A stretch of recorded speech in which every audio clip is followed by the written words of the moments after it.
Baik, selamat siang teman-teman semua, Sobat Astama Talks. Bapak dan Ibu sekalian, teman-teman semua, siang ini kita kedatangan tamu kita, anak muda gitu ya, dan juga penuh prestasi. Beliau ini namanya Mas Ovilan, sorry, mohon maaf, Mas Ovilan Septiawan. Ini mirip-mirip saya sebetulnya namanya nih. Jadi tentu saja bahwa kita ingin explore pengalaman-pengalaman dan pemikiran gitu ya dari anak-anak muda ini terkait dengan khususnya untuk assessment ini. Teman-teman semua, Bapak dan Ibu sekalian, barangkali yang baru join dengan kita semua, saat ini kalau di layar saya sudah sekitar lebih dari 150, bahwa Astama Talks ini adalah berseris, dan kita biasanya mengundang teman-teman para post graduate gitu ya, bisa doktoral atau masters gitu ya, yang memang di bidangnya itu adalah banyak sekali gitu ya, kiprah-kiprah dan tentu saja gitu ya, khusus yang menyangkut dengan pengolahan sumber daya manusia ini. Lalu tentu saja bahwa kita akan pilih topik-topik sesuai dengan interest kita. Jadi biasanya teman-teman semua nanti di akhir, selain untuk nama-nama yang akan mendapatkan e-certificate gitu ya, dan juga mengusulkan topik yang akan kita bahas di minggu depan. Asama Talk Series ini adalah kita teman-teman dari Filipina gitu ya, mereka juga ingin join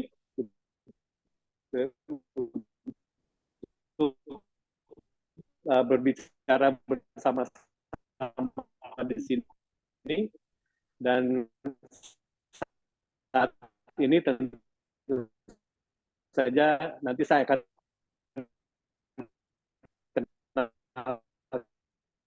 kenalkan siapa.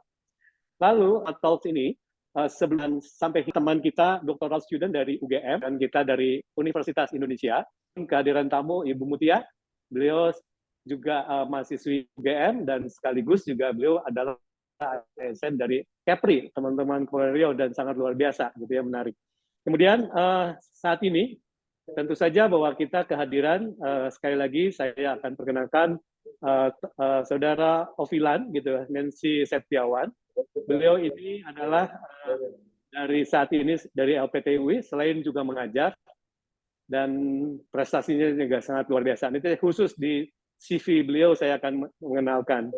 Kemudian rundown kita pada hari ini kurang lebihnya adalah opening yang sudah saya sampaikan, yang sedang saya sampaikan. Lalu main session nanti akan saya persilahkan Saudara Ovila gitu ya, untuk bagaimana pengalaman dan pandangan-pandangannya terkait dengan assessment ini. Kemudian juga kalau tidak berkeberatan, Mas Ovila, nanti ada tanya jawab ya, gitu ya. Dan tentu saja bahwa ini namanya juga sharing session, dan dapat saja nanti boleh menanyakan. Lalu closing nanti akan disampaikan adalah Saudara Nur Hakim, gitu ya. Dan mohon maaf, nanti akan disampaikan dalam bahasa Inggris karena kita pun peserta yang ada di sini ada teman-teman juga dari luar Indonesia. Dan itu kurang lebihnya adalah terkait dengan tahunnya kita.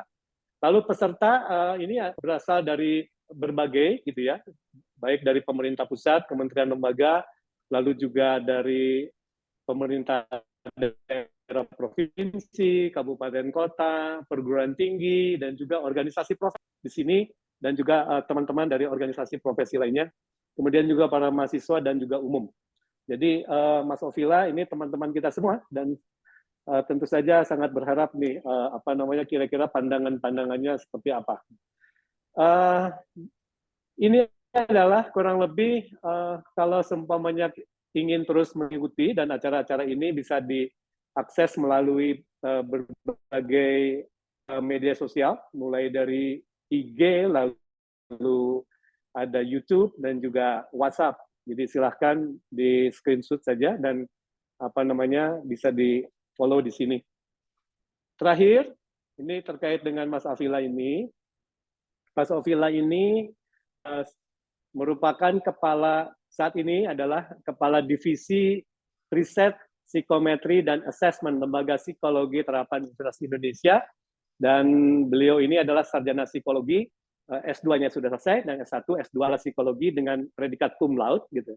Dan saya membrowsing Mas Ovil ini, katanya juga waktu itu tesis terbaik ya, kurang lebihnya gitu. Nah, kita pun ingin mendengarkan nanti nih tesis terbaiknya tuh kayak apa gitu ya, dan mungkin juga bisa di-share kenapa bisa terbaik.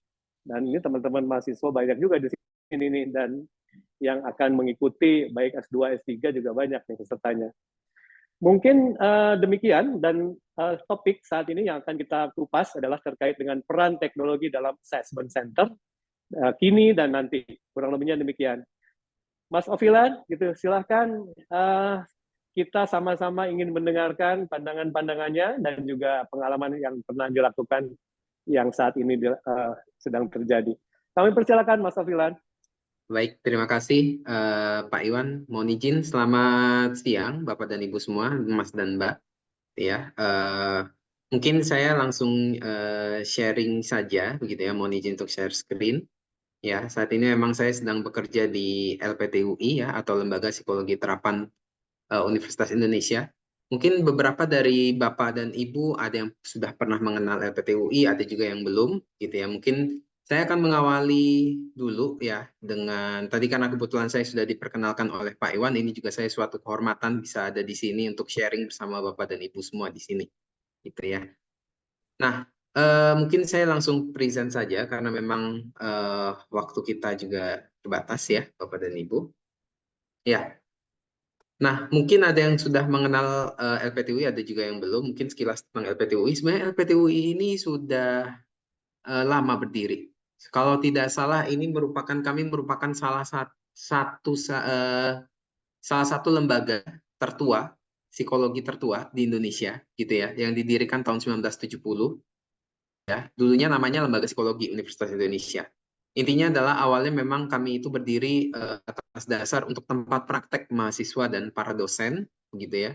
Kemudian berkembang dan sebenarnya pada tahun 1990 kita sudah mengembangkan layanan assessment center waktu itu. Udah bersama dengan konsultan dari Belanda dan Inggris. Ya, hanya saja memang waktu itu mungkin ada satu kendala dan segala macamnya. Memang baru kita kelola dengan baik lagi itu di sekitar tahun 2000 belasan gitu ya. Nah, memang tahun 2016 kita pernah mendapatkan rekanan terbaik ya dari BPJS Tenaga Kerja. Dan kemudian tahun 2021 kita makin besar lagi gitu ya. Karena kita menggabungkan beberapa dari Universitas Indonesia itu ada yang meminta untuk merger ya. Jadi LPTUI itu merger dengan beberapa lembaga yang ada di bawah Fakultas Psikologi UI ya. Mungkin Bapak dan Ibu, Mas dan Mbak di sini pernah mengenal TPA Makara gitu ya. Kalau di sini slogannya kecil-kecil sekolah di UI gitu ya. Kemudian ada juga klinik terpadu ya, ini konseling ya. Kemudian juga LPSP 3. Nah, biasanya mungkin yang paling dekat dengan Bapak dan Ibu di sini adalah LPSP 3 ini adalah tempat kami menjual alat ukur psikologi ya, seperti Cevit dan segala macamnya. Dan saat ini memang kita sudah berbasis teknologi digital dan riset ya. Gitu. Nah, untuk layanan sendiri, kami itu sebenarnya tidak hanya asesmen sebenarnya gitu ya. Di sini di divisi saya sendiri itu ada riset dan psikometri dan asesmen di dua ini ya. Jadi riset dan psikometri ini ada survei, ada penyusunan alat ukur ya. Kemudian termasuk pembuatan simulasi juga, simulasi assessment center. Dan di LPSP 3 betul ada penyediaan alat ukur tes psikologi. Kalau asesmen umum ya, ada asesmen karyawan, asesmen pendidikan, ya biasanya untuk asesmen tugas belajar, ya. Kemudian asesmen lainnya itu ada juga TPA juga kami menyediakan. Gitu. Kalau yang lainnya itu ada juga manajemen talenta. Nah, kalau ini lebih pada OD ya, organizational development. Kemudian di sini juga ada banyak ya, kalau organizational development itu ada analisa beban kerja, job desk, dan segala macamnya. Kemudian untuk pemberdayaan individu dan kelompok ini sebenarnya lebih banyak untuk konseling, dan di sini untuk yang kelima itu ada pengembangan profesional. Kami juga menyediakan pelatihan dan sertifikasi, gitu ya. Sertifikasi nanti bisa dicek di IG kami juga, gitu ya. Oke, mungkin saya masuk ke assessment center yang ada di LPTUI. Mungkin kita tahu ya bahwa memang assessment center ini adalah pertama kali kalau di kami itu dibentuknya di tahun 1990 dengan nama Assessment and Development Center. Ya, sebenarnya ini sudah dibentuk dengan tujuan mengakomodir kebutuhan perusahaan dan tentunya untuk lembaga untuk mendeteksi kompetensi. Nanti kita akan diskusi ya, mungkin beberapa dari Bapak dan Ibu mungkin ada yang bertanya-tanya gitu ya. Pertanyaan yang sering diajukan ke saya, Pak Ovi, apa sih bedanya kompetensi sama kinerja? Apa bedanya kompetensi dengan potensi? Lalu ada nggak sih kaitannya kompetensi dan kinerja gitu ya? Mungkin Bapak dan Ibu sering bertanya-tanya gitu ya, user tuh sering komentar begini. Saya sering terima hasil kompetensinya bagus, tapi kok atasannya bilang kinerjanya jelek? Atau sebaliknya, kok kompetensinya jelek tapi kinerja menurut atasan kinerjanya bagus? Jadi kita harus bagaimana? Gitu ya. Nanti kita akan bahas terkait itu. Kemudian juga assessment center ini dianggap memang salah satu metode yang memiliki tingkat keakuratan paling tinggi ya. Karena memang dalam mendeteksi kompetensi seseorang dengan bias yang minimal gitu ya. Jadi memang karena multi method, multi asesor sehingga biasanya ini bisa digunakan untuk menilai karyawan dan calon karyawan pada tingkat manajerial. Nah, sekarang di tahun 2022 lebih tepatnya kami sudah mendapatkan akreditasi dari Puspenkom BKN, gitu ya, berdasarkan SK Kepala BK nomor 293.6 tahun 2022, menetapkan bahwa LPTUI itu merupakan salah satu lembaga resmi yang sudah resmi terakreditasi oleh BKN sebagai lembaga penyelenggara penilaian kompetensi, ya, dengan kategori A.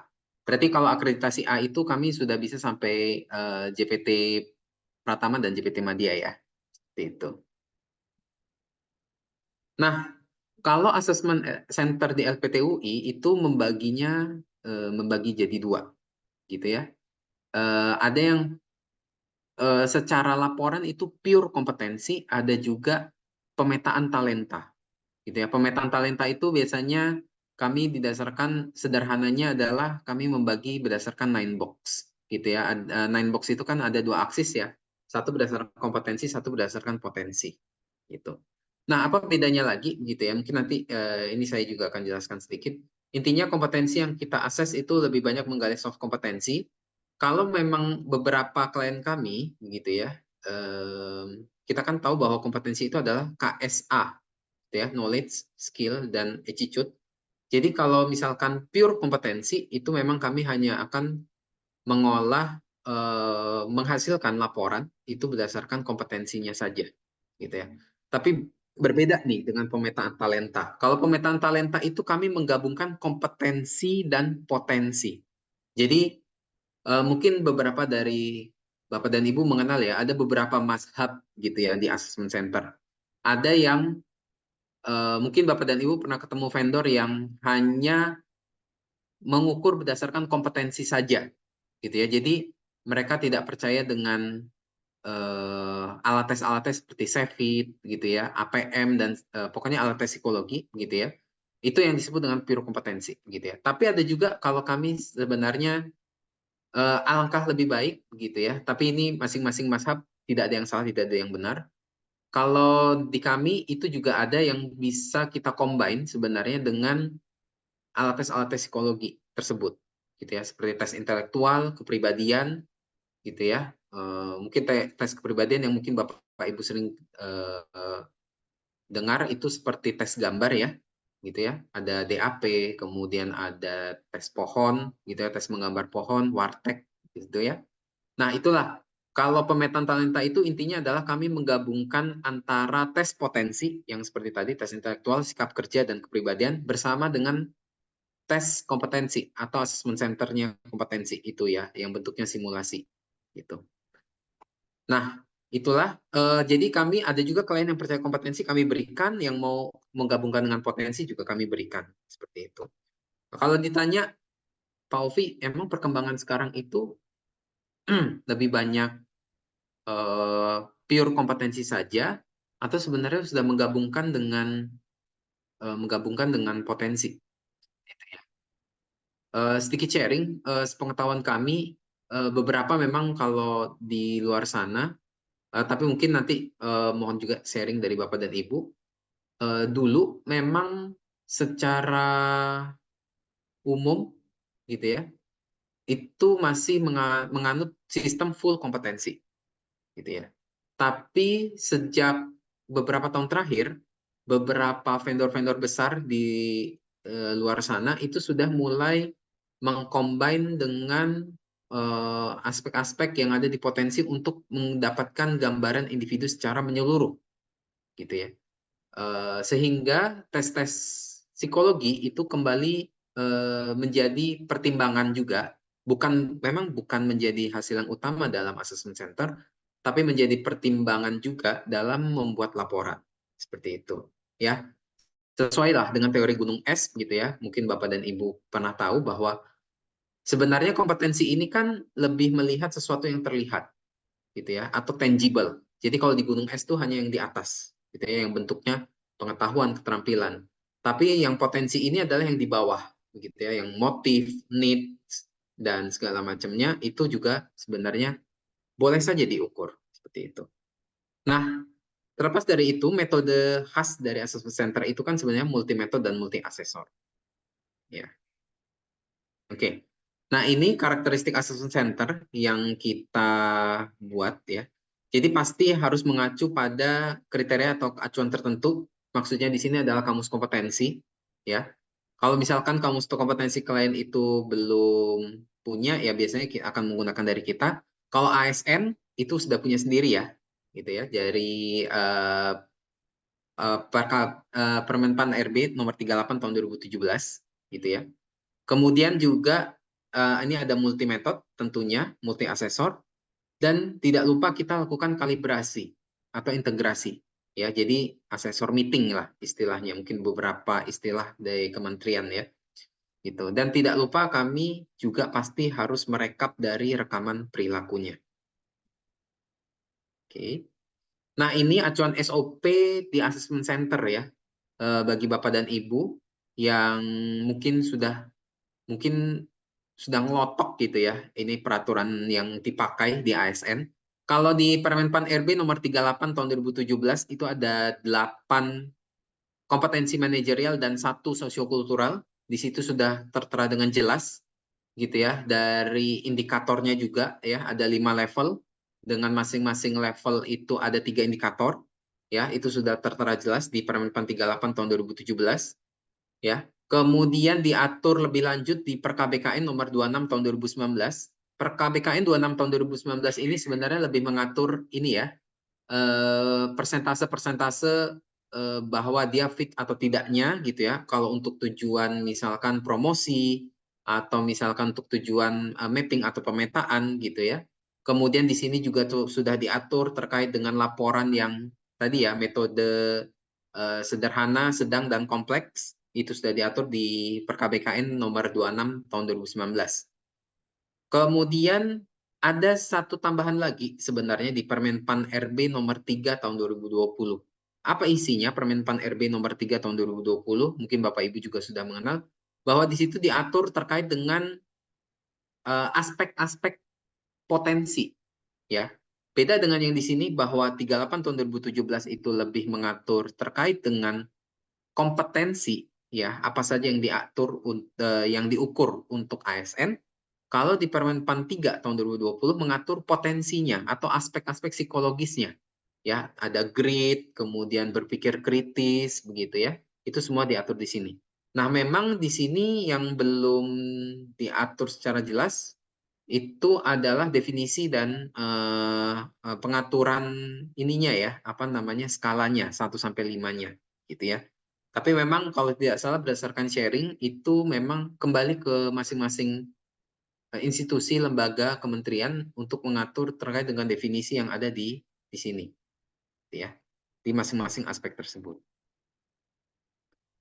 Nah, mungkin sedikit sharing juga, tentunya dalam tahap pelaksanaan assessment center itu dibutuhkan pasti persiapan. Kami butuh tentunya kebutuhan asesmennya seperti apa apa, tujuannya seperti apa, apakah itu promosi atau penempatan jabatan, atau misalnya hanya pemetaan saja, gitu ya, inventarisasi personil, gitu ya, tentu berbeda, gitu ya. Termasuk di KBKN 26 tahun 2019 pun membedakan persentase kelulusan antara inventarisasi personil dengan penempatan jabatan. Termasuk masa berlakunya ya, masa berlaku di 26 tahun 2019 itu bilang bahwa hasil assessment center itu berlaku selama 3 tahun ya, gitu. Nah, ini juga kita juga perlu studi organisasi dan jabatan, penyepakatan aspek kompetensi dan potensi ya. Kalau ASN sepertinya tidak perlu karena sudah diatur tadi ya di KBKN nomor 38 tahun 2017 dan nomor 3 tahun 2020. Permanpan RB nomor 38 2017 dan 3 2020. Dan juga ini persiapan administratif dan persiapan teknis. Pelaksananya sendiri itu ada tugas tertulis, simulasi perilaku, wawancara individu, dan pengolahan hasil tes. Karena memang kami masih mempercayai atau kami bisa menganut sistem yang ini ya, tes potensi itu bisa memperkaya hasil laporan individu. Oke. Kemudian tentu penyelesaian kita analisis hasil tes, ada kalibrasi tadi ya, ada integrasi, dan pleno antara asesor dan konsultan ahli. Jadi konsultan ahli ini apa? Konsultan ahli ini perannya adalah yang mengepalai jalannya meeting tersebut, mengepalai jalannya kalibrasi. Kalau misalkan nanti mengambil decision juga, apakah dia level 2 atau level 3 dan seterusnya. Ada rekapitulasi juga dan tentunya ada laporan individual. Oke. Nah, ini sedikit yang diungkap ini gabungan ya dari KBKN nomor 26 tahun 2019.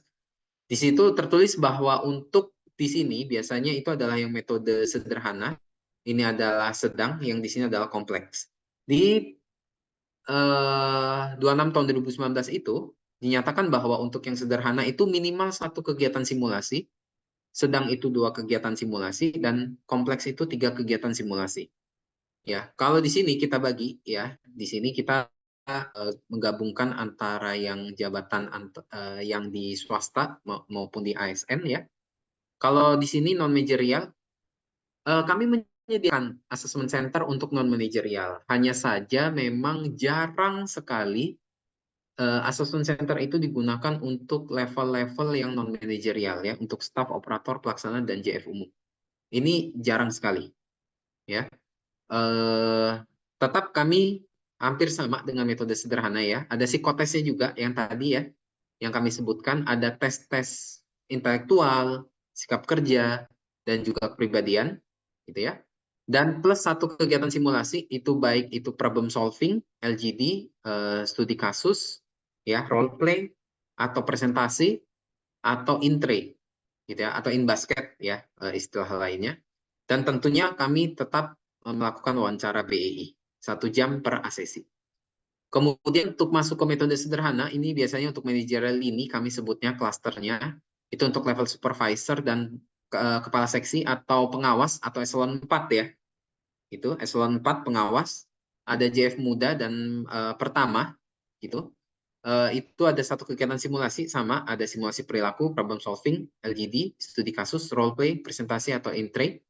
Ini tidak terbatas pada ini ya. Sebenarnya di luar sana masih banyak seperti bisnis game gitu ya. Tapi bisnis game itu biasanya kami lakukan itu udah agak yang di atas gitu ya, bisnis game. Kemudian wawancara BEI-nya untuk yang sederhana 1 sampai 1,5 jam.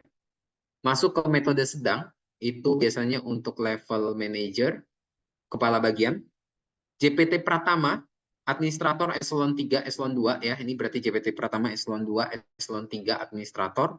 Kemudian JF Madya itu 2 kegiatan simulasi ya, berarti antara misalkan contoh LGD dan studi kasus. Kemudian atau LGD dengan problem solving atau intre dengan LGD gitu ya. Minimal kan, ini minimal 2 kegiatan simulasi, berarti sebenarnya boleh gitu ya. Kemudian ada wawancara BEI juga 2 jam per asesi. Kemudian untuk yang paling tinggi, untuk kompleks itu ada CEO, dirut, direktur, dirjen gitu ya, biasanya atau itjen. kemudian JPT Madya atau eselon 1 gitu ya.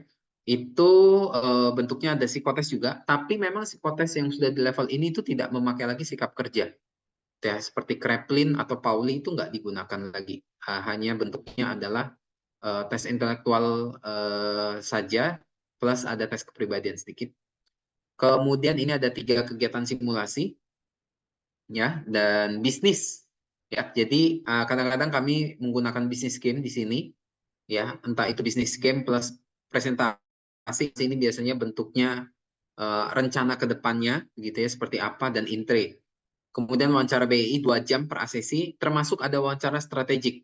Wawancara strategik ini memang value added di kami, 1 jam per sesi oleh para expert di bidang strategic planning, gitu ya. Kalau biasanya kami sesuaikan, kalau di ASN itu ya kita carikan expert-expert yang biasanya di ASN, dia akan 5 tahun ke depan, misalkan peserta ini akan melakukan seperti apa dan segala macamnya. Gitu ya.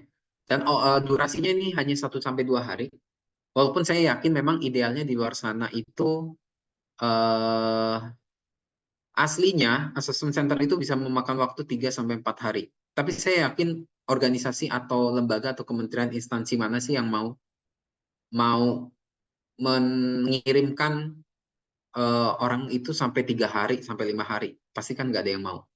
Biasanya kita durasinya hanya 1-2 hari. Ya, memang ini praktisnya adalah seperti ini. Yang dimana nanti outputnya ada yang bentuknya short report, ada yang bentuknya cluster report. Cluster report itu biasanya kita sudah combine ya uraiannya, ataupun full report. Ini sesuai dengan tujuan asesmen dan kebutuhan klien. Ada rekapitulasi juga, ada matriks ya, matriks kompetensi, strip potensi. Jadi yang bentuknya 9 box itu antara aksis X-nya itu apakah kompetensi dan aksis Y-nya itu potensi dan seterusnya, atau mau digabungkan antara matriks kompetensi dengan kinerja, gitu ya. Jadi ini ada yang bertanya-tanya pasti ya. Kalau misalkan dibentuk dalam matriks berarti tidak mesti ya kompetensi itu berkorelasi lurus dengan kinerja. Kalau menurut pemahaman kami, khususnya saya sendiri, itu berbeda. Nanti kita akan bahas ya, Bapak Ibu di akhir. Kemudian presentasi hasil asesmen. Itu biasanya kita lakukan ke user yang ada di Kementerian Lembaga. Mekanisme pelaksanaan assessment center, kami masih menjalankan ketiga hal ini. Ya, ada yang full offline, ada yang masih percaya klien itu, kami masih percaya bahwa klien itu kandidat itu datang ke LPTUI, gitu ya, atau ke tempat assessment centernya di hotel, gitu ya biasanya, atau misalkan pusdiklat, gitu ya, biasanya banyak ruangan kosong di situ. Atau misalkan semi online. Semi online ini biasanya nanti kita akan bahas di belakang. Semi online ini biasanya bentuknya hybrid, ya. Jadi gabungan antara ada yang kegiatannya tatap muka, ada yang digabung dengan kegiatan daring. Atau full virtual, full online, itu bisa juga. Jadi dari tes, simulasi, maupun wawancara itu semua dilakukan secara online, atau biasanya kami akan dibantu dengan aplikasi Zoom seperti ini. Untuk penjaminan mutu memang kami biasanya ada SOP, ya, ada implementasi SOP juga, ada evaluasi. Ini penting, ya, karena diakreditasi pun pasti oleh BKN pasti meminta ini evaluasi. Apakah sudah dilakukan evaluasi dari segi peserta, proses, dari segi asesornya sendiri, dan tentunya ada pengembangan di sini, gitu ya. Pengembangan itu baik pengembangan simulasi, desain prosesnya sendiri, ya, dan segala macamnya. Ya, ini juga pengembangan alat tes simulasi kami lakukan secara berkala, ya. Jadi baik itu intre kami buat paralelnya begitu ya dan segala macamnya.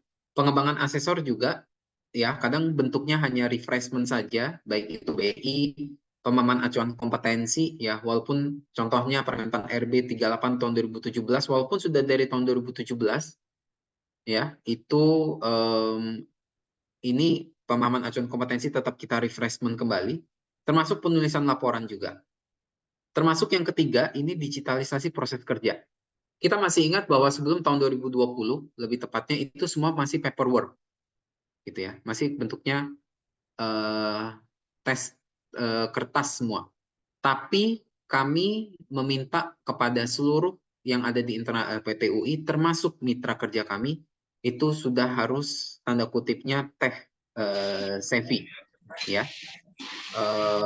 bahwa mereka harus sudah bisa Excel secara online, gitu ya, dan segala macamnya.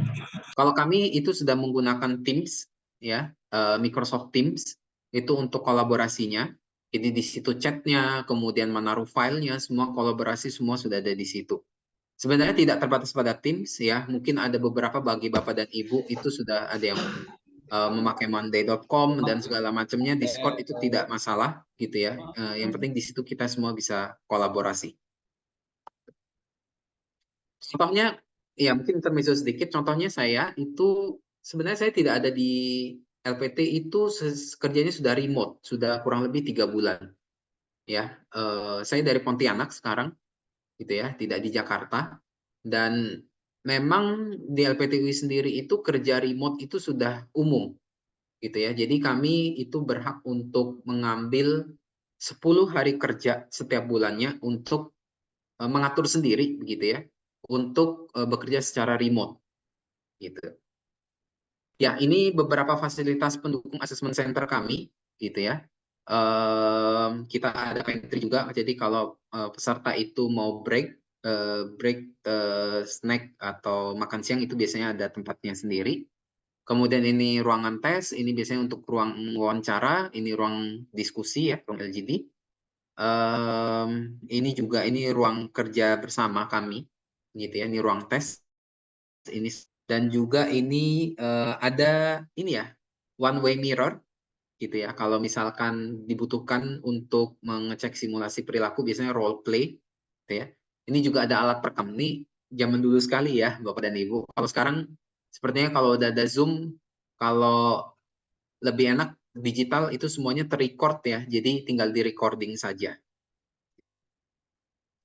Oke. Oh iya, Bapak dan Ibu nanti tenang saja, kami akan share materi ini, gitu ya.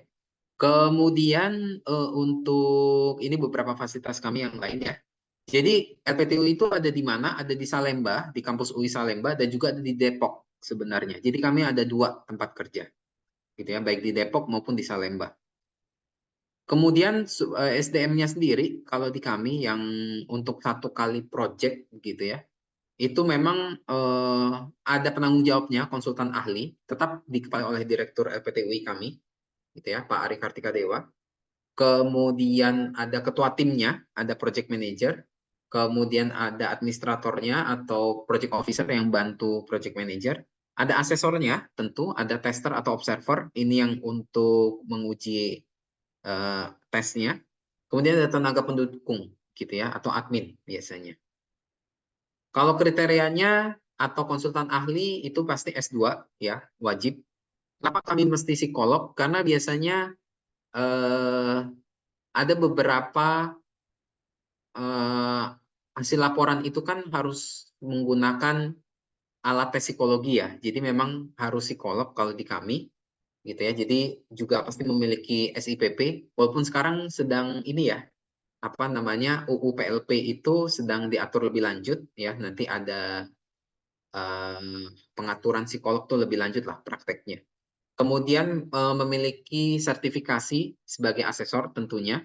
Pengalaman sebagai asesor sudah lebih dari 15 tahun di kami. Ya, pengalaman itu pasti dari staf hingga direktur atau eselon 1. Ya. Kalau asesornya sendiri itu ada yang profesi psikologi ya. Jadi psikolog, ada juga yang non psikolog. Jadi bisa saja non psikolog, tapi memang biasanya untuk non psikolog ini yang fokusnya itu di asesmen yang full kompetensi saja, gitu ya. Expertise-nya biasanya kami minta untuk yang profesi psikolog itu yang punya SIPP dan juga memiliki sertifikat. Kalau yang non psikolog juga pasti wajib harus memiliki sertifikasi sebagai asesor. Itu pengalaman minimal 3 tahun, ya. dan juga sudah pernah melakukan asesmen dari staf sampai eselon 1. Kalau instruktur tesnya tidak hanya S1 psikologi, kadang-kadang kami juga harus menggunakan S2 profesi psikologi atau psikolog. Kenapa? Karena memang ada beberapa, misalkan kalau untuk JPT Pratama atau JPT Madya eselon 2, eselon 1, itu kan cukup senior, jadi kami harus juga apa namanya face validity gitu ya, itu juga penting terkadang gitu ya. Dengan pengalaman sebagai observer atau instruktur tes itu lebih dari 1 tahun tentunya, berpengalaman sebagai observer atau instruktur tes itu dalam jumlah besar juga harus memiliki pengalaman tersebut. Kalau tenaga admin kami itu yang umum ya, D3 semua jurusan, biasanya jurusan administrasi saja. Pengalaman untuk di bidang paperwork atau staf administrasi itu lebih dari 3 tahun. Dan nah ini keterampilan tambahan sekarang gitu ya. Sekarang semuanya serba digital, jadi harus terampil mengoperasikan komputer dan beberapa aplikasi Microsoft Office kami. Kebetulan memang kami langganan Office 365 begitu ya. Jadi memang sekarang semua basis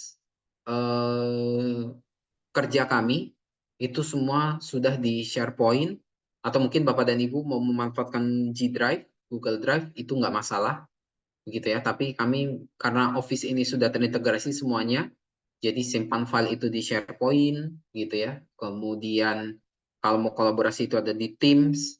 Kemudian sekarang Excel dan Word itu sudah bisa ngedit bareng begitu ya. PPT juga bisa ngedit bareng dan seterusnya. Ya. Jadi itu juga jadi keterampilan tambahan. Nah, termasuk sekarang kami juga harus punya tenaga IT. Ya, minimal D3 untuk jurusan informatika dan teknologi IT.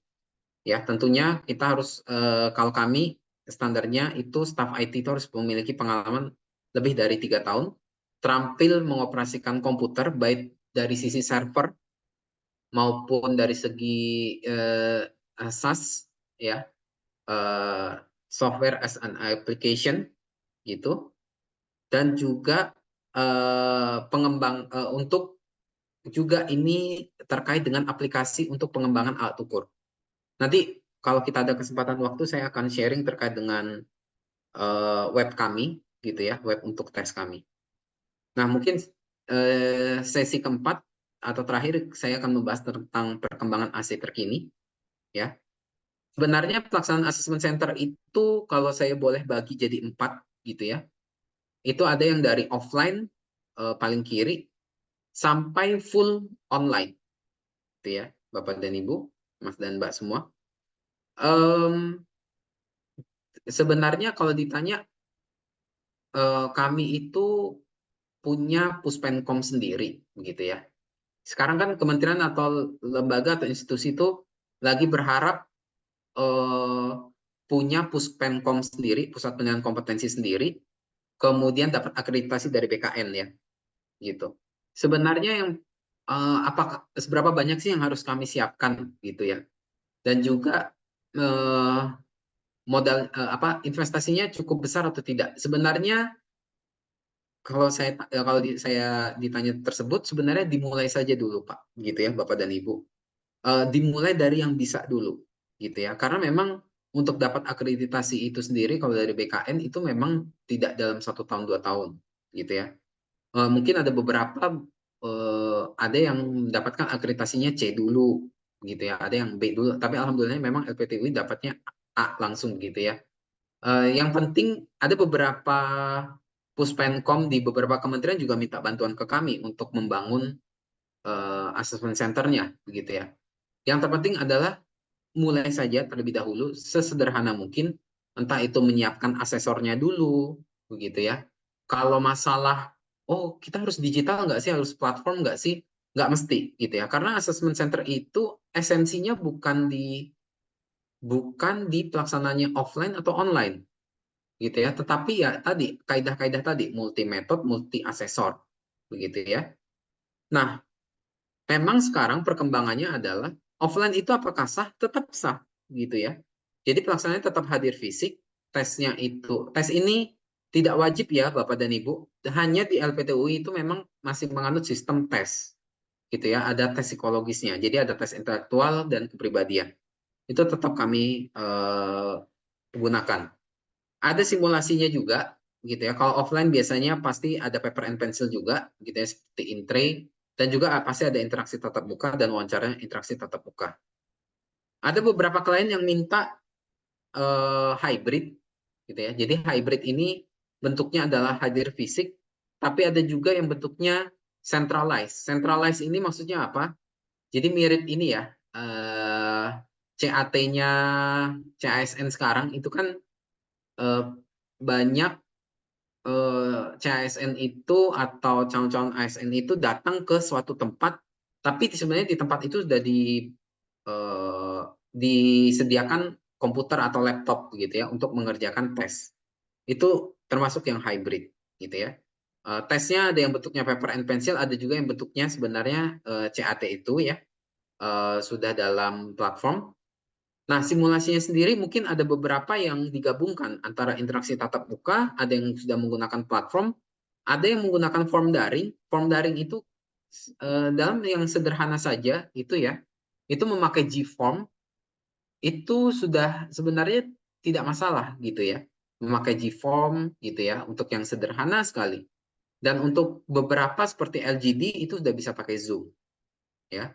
Wawancara juga biasanya kami sudah yang hybrid ini sudah menggunakan virtual meeting.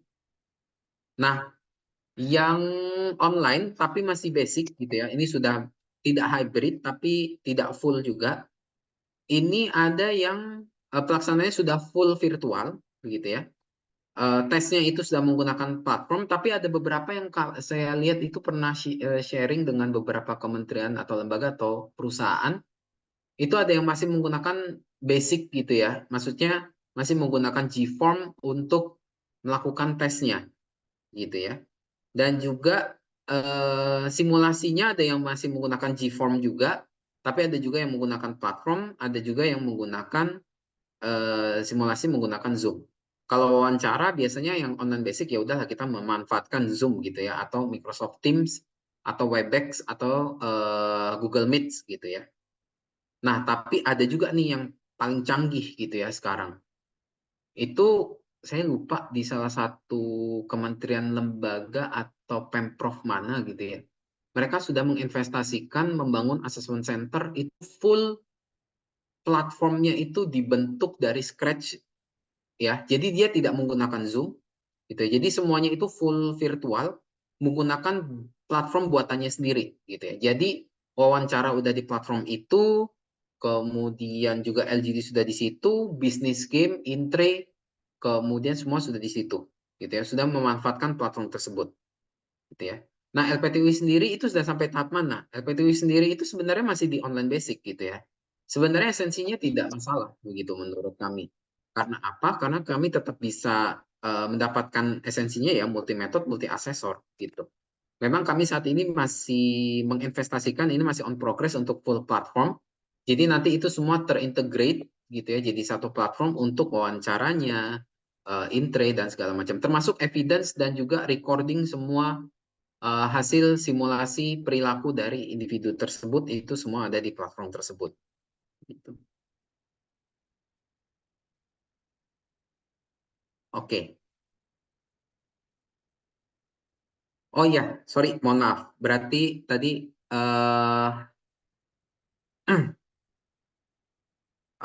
ini juga ya perkembangan assessment center terkini gitu.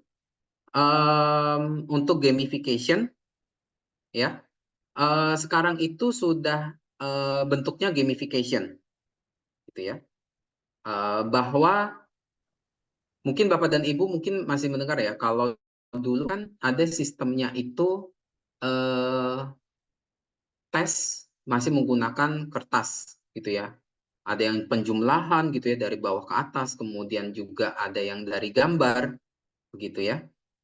Eh, nah, kalau sekarang itu ya, nah ada juga yang alat tes itu dibuat jadi digital atau dibuat jadi game gitu ya. Apakah itu gamification? Sebenarnya ya itu mirip-mirip gamification gitu ya. Tapi sebenarnya kalau istilahnya itu gamified assessment, gitu ya. Kalau yang full gamification itu biasanya Bapak dan Ibu itu sudah diminta ada kayak suatu banyak ya bentuknya. Ada yang bentuknya kayak Tetris, ada yang bentuknya itu seperti membuat balok begitu ya. Atau misalkan ada avatarnya Bapak dan Ibu itu ya, itu yang sudah canggih sekali ya, imersif gitu ya. Sudah apa namanya? Sudah di dalam eh, ini ya, bentuk avatar, kemudian ada cerita, kemudian buat decision making setiap pilihan-pilihannya. Itu sekarang lagi berkembang sekali ya untuk gamification. Beberapa di Indonesia itu yang sudah mengembangkan gamification setahu saya gitu ya. Itu eh itu kalau nggak salah Astra itu sudah buat gitu ya. Saya tidak tahu ada beberapa, saya tidak tahu ada kementerian mana yang sudah membuat gamification ya. Eh, tapi ini sebenarnya terobosan baru. Kenapa gamification itu cukup digandrungi? Karena memang eh, gamification ini dianggap lebih engage, ya, lebih engage dan lebih memotivasi peserta, gitu ya, ketimbang metode konvensional.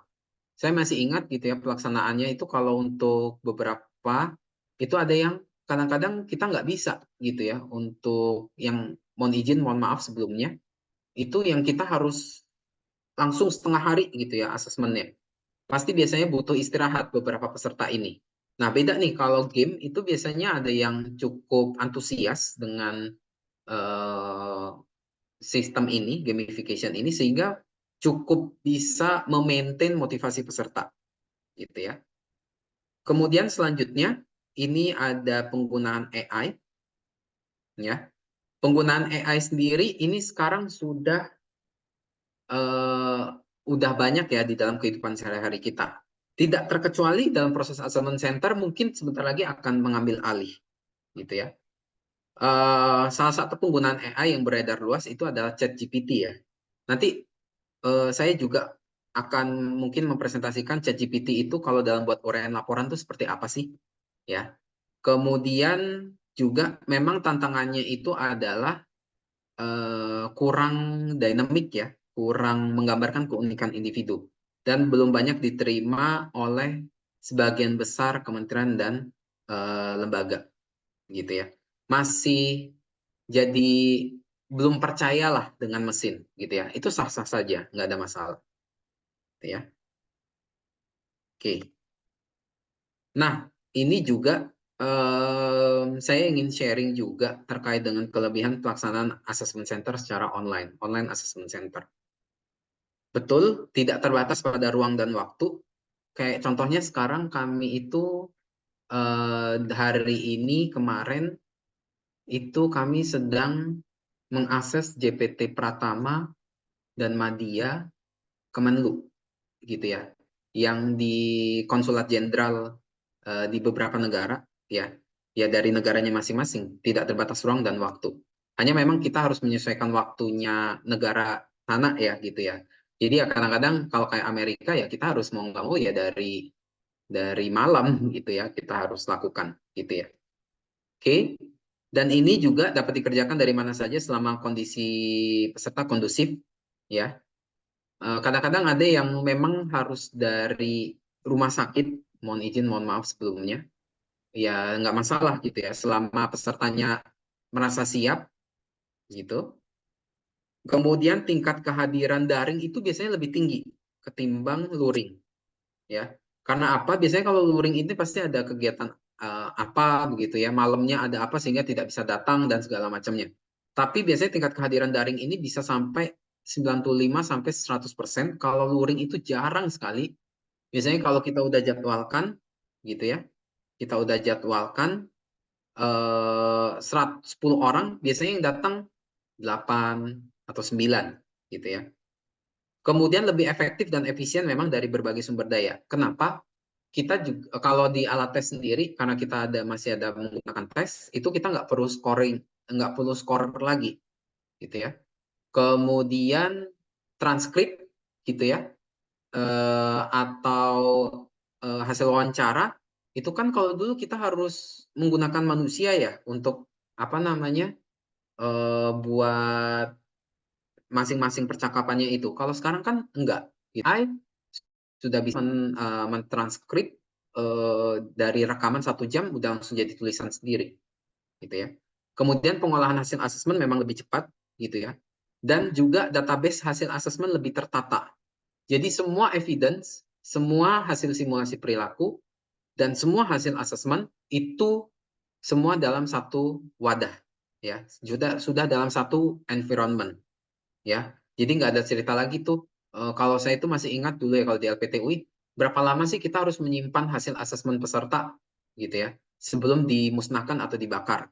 Biasanya ada yang kebijakannya 3 tahun, ada yang kebijakannya 5 tahun, gitu ya. Karena kan pasti kita punya gudang arsip yang terbatas. Kalau sekarang kan biasa relatively luas gitu ya. Kita mau nyimpan 10 tahun pun masih bisa gitu ya kalau sudah sifatnya digital. Nah, tapi ada sisi lain juga nih dalam pelaksanaan asesmen center daring yang perlu Bapak Ibu ketahui. Bahwa pembuatan platform itu biasanya memang butuh investasi yang besar gitu ya. Sudahlah dibuat, kita masih perlu maintenance lagi. Kenapa perlu maintenance? Karena kan pasti kita perlu biaya server gitu ya. Kadang-kadang itu juga eh, membackup apa namanya database begitu ya dan segala macamnya. Dan ini penting ya Bapak dan Ibu, ini menjaga sistem keamanan platform atau cyber security secara ketat. Baik itu dari hacker, cross-site scripting, dan sebagainya. Kenapa? Bayangkan kalau Bapak dan Ibu punya platform, kemudian hacker bisa masuk ke dalam platform Bapak dan Ibu. Itu hasil asesmen peserta, ya, hasil asesmen peserta berarti kan diketahui oleh hacker. Berarti kredibilitas dan segala macamnya itu jadi penting. Termasuk LPTUI bukan berarti nggak pernah kena masalah keamanan ini. Alhamdulillahnya kita belum kena sampai hacker ya. Tapi kita pernah di cross-site scripting. Cross-site scripting itu apa? Jadi platform kami itu sebenarnya awalnya nggak ada ads, gitu ya, advertising. Tapi eh, ternyata pada suatu hari tiba-tiba gitu ya, di pagi hari itu ketika kami berikan kepada klien, klien itu bertanya, Pak ini ada ads-nya ya? Kok ada advertising? Setiap saya klik login, kok ada ad yang muncul, gitu ya. Nah itu sering sekali. Jadi Bapak dan Ibu, kalau misalkan Bapak dan Ibu ketemu website yang tiba-tiba muncul ad, itu bukan berarti kadang-kadang pemilik websitenya menyisipkan ad. Memang kadang-kadang di iseng aja orang ini ya menyisipkan ads ke situ, gitu ya. Nah ini juga mempersiapkan contingency plan apabila platform bermasalah. Kalau misalkan tiba-tiba gitu ya, ini sering sekali terjadi. Servernya down lah atau apa segala macam itu kita harus mempersiapkan contingency plan, yaitu kadang-kadang kita harus penjadwalan ulang lagi gitu ya. Kemudian asesor yang sudah disiapkan itu harusnya hari ini berarti kan nambah biaya lagi dan segala macam. Kemudian juga ini kefasihan peserta dalam tech savvy ya, teknologi savvy terkait penggunaan platform dan teknologi informasi lainnya gitu. Oke. Nah, ini juga apa namanya? Menjadi penting karena beberapa peserta itu kadang-kadang nggak tahu harus ngekliknya bagaimana, begitu ya, membuka website itu seperti apa, gitu ya, dan segala macam. Kemudian juga menjaga dan mengatur pengelolaan dan penyimpanan data demografi dan hasil asesmen peserta dengan baik. Jangan sampai hasil asesmen itu bocor. Itu sering sekali. Paling gampang gitu ya, Bapak dan Ibu buat jadi PDF gitu ya. Buat jadi PDF, kemudian ya udah di-share aja di WhatsApp. Tiba-tiba di forward yang harusnya tadinya konfidensial dan private, sekarang hasil asesmennya itu sudah tersebar luas. Kan kasihan bagi peserta yang disebarluaskan hasil asesmennya. Nah, ini juga asesmen center daring. Walaupun sekarang kita sudah kalau sistemnya bank itu kan ada KYC ya, know your customer. Walaupun sekarang sudah pakai webcam, begitu ya, fingerprint dan segala macam, tetap yang namanya joki lebih pintar, gitu ya. Bisa aja dia menggunakan 2 laptop, gitu ya. Jokinya ada di depan pesertanya, kemudian ya udah jokinya mengerjakan asesmen yang pesertanya pura-pura aja. Itu sering terjadi ya. Kemudian tantangan dalam menjaga simulasi ini agar tetap orisinil. Maksudnya apa? Kebocoran soal, kebocoran simulasi. Bayangkan kalau Bapak dan Ibu punya simulasi hanya satu, terus bocor. Kan kasihan, peserta yang batch pertama kemungkinan besar gitu ya. Walaupun enggak lah ya. Mungkin hasil asesmennya jadi lebih rendah ketimbang yang batch 2 dan batch 3 gitu ya. Kemudian juga menjaga perlakuan yang sama untuk setiap peserta. Itu penting ya. Jangan sampai systematic error ini unsystematic error ini kita besar gitu ya. Harus tetap kecil. Maksudnya dalam arti ya kalau bisa mungkin ya kita nggak bisa lah apa namanya spesifikasi laptop itu harus sama untuk setiap peserta, kan mungkin sulit ya. Tapi setidaknya kita coba untuk mencoba untuk menyamaratakan perlakuan peserta, ya. Dan juga memastikan menjaga koneksi internet tetap stabil, baik dari sisi penyelenggara maupun dari segi peserta, gitu ya. Karena pasti kalau bermasalah jadi mundur ke belakang waktunya, ya. Dan memastikan device yang digunakan ini mumpuni, ya. Jangan sampai yang sering terjadi adalah kalau assessment center online itu tiba-tiba, mohon izin saya nyebut merek, Windows itu update, gitu ya. Tiba-tiba restart, pesertanya panik, gitu ya. Itu sering terjadi, ya. Oke. Nah, kalau ditanya Pak Ovi, berarti dari saking banyaknya sisi lain ini, apakah masih tetap worth it kita melakukan assessment center secara daring menggunakan berbasis IT? Menurut saya tetap worth it. Kenapa? Karena secara proses bisnis semuanya itu jadi lebih sederhana dan lebih simple, dan yang paling penting menurut saya semua database, semua data itu terintegrasi dengan baik, gitu ya. Jadi nggak ada lagi tuh cerita kita harus buka arsip lagi halaman keberapa, kan nggak enak. Fitur search itu jadi sangat enak sekali untuk kita, misalkan nanti atasan atau pejabat tertentu yang ingin melihat hasil asesmen, kan tinggal fitur search itu bisa dalam hitungan detik udah bisa keluar. Nah, hanya saja memang tantangan assessment center yang untuk ke depan adalah sampai sekarang, pertanyaan sampai sekarang adalah bagaimana cara melaksanakan assessment center untuk seluruh pegawai kalau kita misalkan mau inventarisasi personil, gitu ya. Kalau di LPTUI sendiri sebenarnya ada caranya, tapi tidak direkomendasikan. Bahkan kami pun tetap disclaimer bahwa cara tersebut itu tidak dimaksudkan untuk menggantikan assessment center aslinya. Jadi intinya adalah kami membuatkan kuesioner, begitu ya, berbasis kamus kompetensi, kemudian kita berikan kepada peserta untuk menilai dirinya sendiri, self assessment, ya. Untuk memotret tidak masalah, tapi apakah hal tersebut menggantikan assessment center? Tidak, gitu ya. Saya tetap bilang tidak. Kemudian yang kedua tantangannya adalah ke depan assessment center ini harganya mahal, ya, investasinya mahal, gitu ya. Bagaimana kita cutting cost supaya tetap efisien, gitu ya. Itu juga menjadi tantangan ke depannya, ya, gitu.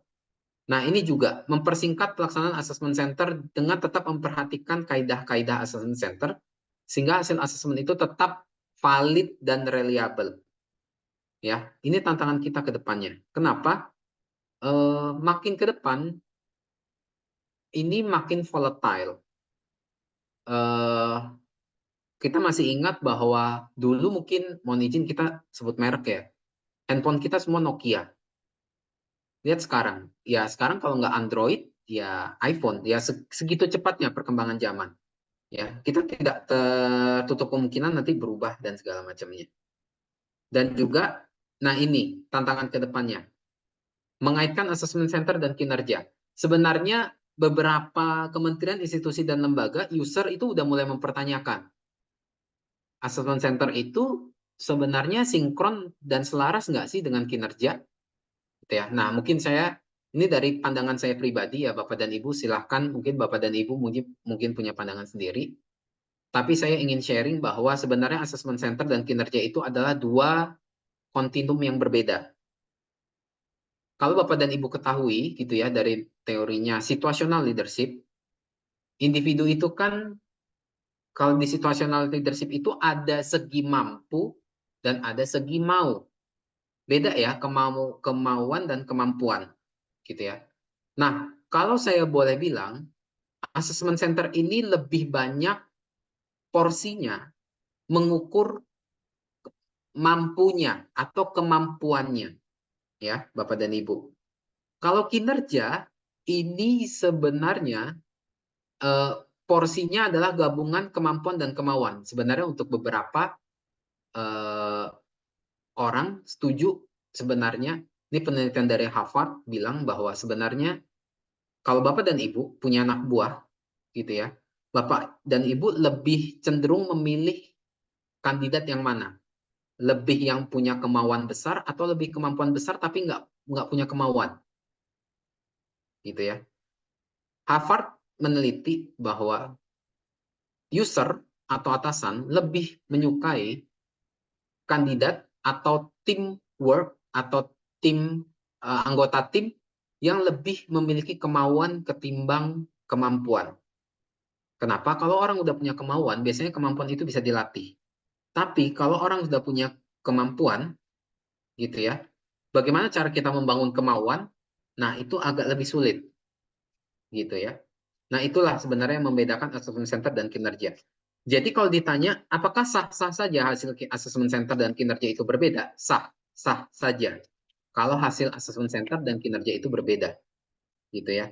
Karena kinerja banyak faktor yang mempengaruhi seorang itu mau produktif di dunia kerjanya. Salah satunya tadi kemauannya, gitu ya, lingkungannya, value-nya, dan segala macamnya. Kalau assessment center, ya kita paham ya Bapak dan Ibu, dilakukan hanya 1 sampai 2 hari, mentok-mentok seminggu lah paling lama. Kan individu itu hanya diukur di 5 hari tersebut lah paling lama. Ketimbang kinerja sebenarnya, ya ini perlu di notes juga ya Bapak dan Ibu, kinerja di sini ya selama bisa penilaian kinerjanya objektif. Kan selama ini permasalahannya bagaimana sih cara menilai kinerja yang objektif, toh kebanyakan sebagian besar penilaian kinerja itu subjektif, begitu ya. Selama kalau misalkan penilaian kinerja itu objektif, sebenarnya assessment center itu bisa menjadi bahan tambahan saja untuk misalkan mempromosikan orang atau mempertimbangkan orang untuk menduduki jabatan tertentu, gitu ya. Kalau saya pribadi begitu ya, sebenarnya kedudukannya itu sama kuat gitu ya. Bahkan menurut saya cenderung sebenarnya lebih kuat penilaian kinerja sebenarnya. Selama ada catatannya dulu nih, disclaimer dulu di awal, selama penilaian kinerja itu objektif gitu. Karena assessment center itu dinilai hanya 1 sampai 5 hari paling lama. Kasihan. Kalau pas kebetulan orang tersebut punya error, maksudnya sistematik errornya adalah punya masalah keluarga, sedang sakit dan segala macam, drop gitu ya, sehingga mempengaruhi hasil assessment centernya, kasihan. Nasib orang hanya ditentukan oleh hasil assessment center tersebut. Seperti itu. Ya. Itu mungkin sedikit sharing terkait assessment center dan kinerja. Kemudian peran AI dalam assessment center, ya peran AI di assessment center ya sedikit banyak mungkin ke depan kita akan mengalami perubahan. Yang paling terdekat adalah penggunaan ChatGPT dalam pembuatan uraian, gitu ya. Nah mungkin itu saja ini beberapa pengalaman kami untuk asesmen level manajerial utama dan media, ya. Banyak ya beberapa sekarang yang sedang berjalan itu seperti LKPP, Barantin dan segala macamnya, gitu ya. Mungkin itu saja. Tapi mungkin sebelum saya masuk ke diskusi, sedikit saya ingin memperlihatkan, gitu ya. Ini salah satu contoh ChatGPT, gitu ya. Sekarang walaupun memang belum sempurna ya, kalau saya bilang, ya hampir mendekati sempurna, begitu ya. Kita lihat di sini bahwa buatlah, saya bilang, saya kasih promnya seperti ini. Buatlah uraian kompetensi kerjasama untuk level 4 dari skala 1 sampai 5. Ini kebetulan promnya nggak sempurna ya. Kalau promnya sempurna mungkin lebih jago lagi sih. Ini dia ya. Dia bilang seperti ini nih. Uraian kompetensi kerja, ini ChatGPT. Kerjasama level 4 itu adalah seperti ini. Ya. Terus saya bilang, kan ini bukan format yang kita mau. Gitu ya. Saya bilang, buatlah dalam satu paragraf untuk uraian individu atas nama Bapak Budi Santoso untuk kompetensi kerjasama. Kalau saya lihat di sini ya, ini terlepas si ChatGPT-nya ngelihat kamus kompetensi ya, Bapak dan Ibu, ngelihat dari indikator tanpa melihat indikatornya ya, gitu ya. Ini terkesan sangat dynamic, gitu ya. Walaupun memang terkesan tidak individualize atau tidak terlalu mengunderestimate keunikan kehasanahan keunikan individu ya. Tapi kalau kita lihat di sini ya Bapak dan Ibu ya, cukup dinamis ya. Bapak Budi Santoso merupakan sosok pimpinan yang menonjol dalam membangun dan mengelola tim secara efektif dan seterusnya. Gitu ya. Oke. Nah, ini sharing kami. Ini salah satu platform kami di LPT UI ya. Contoh saja gitu ya. Sebenarnya bangun seperti ini tidak perlu advance Bapak dan Ibu. Kalau kebetulan yang di platform kami ini hanya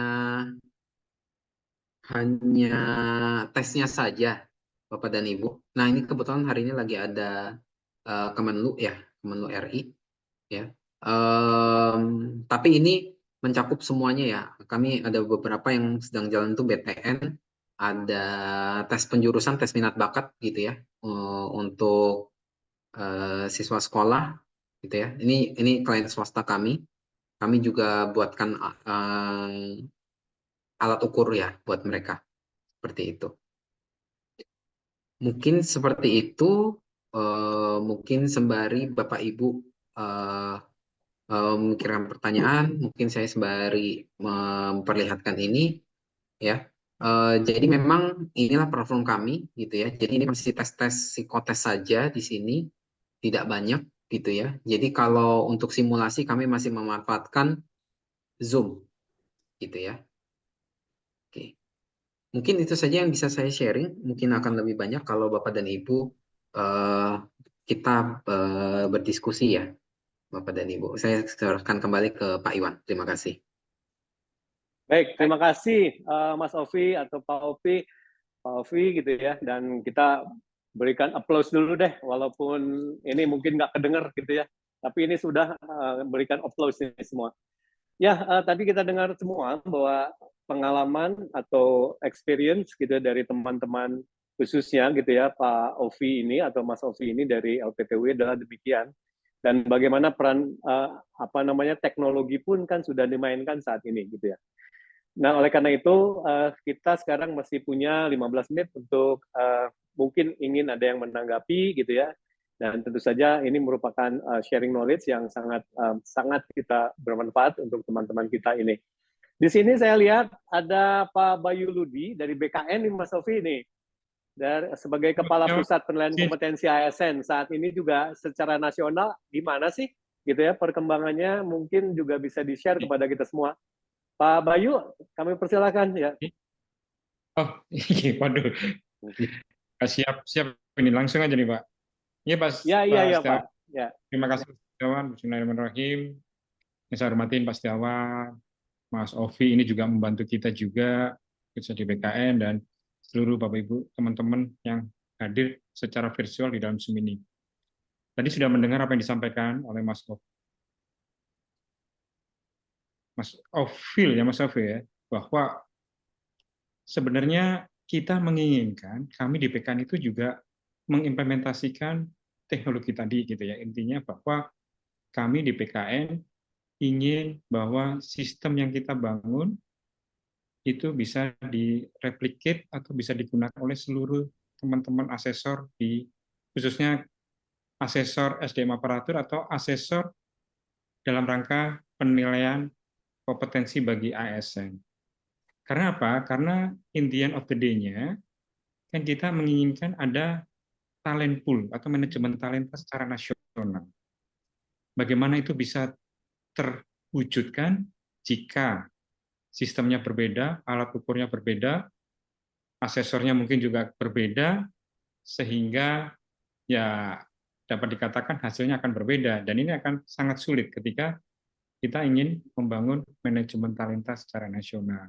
Ini yang upaya kami, mungkin nanti bantuan dari seluruh teman-teman, baik dari kementerian, lembaga, pemerintah daerah, ataupun dari universitas, bagaimana kita membangun suatu standar atau platform standar yang sama dan itu digunakan secara bareng-bareng. Itu kalau memang memungkinkan, ini sangat luar biasa, sehingga even ketika nanti teman-teman dari LPTUI sedang melakukan asesmen kepada teman-teman di Kemenlu yang saat ini, itu ya paling tidak menggunakan platform yang sama gitu kan, yang kita gunakan bareng-bareng.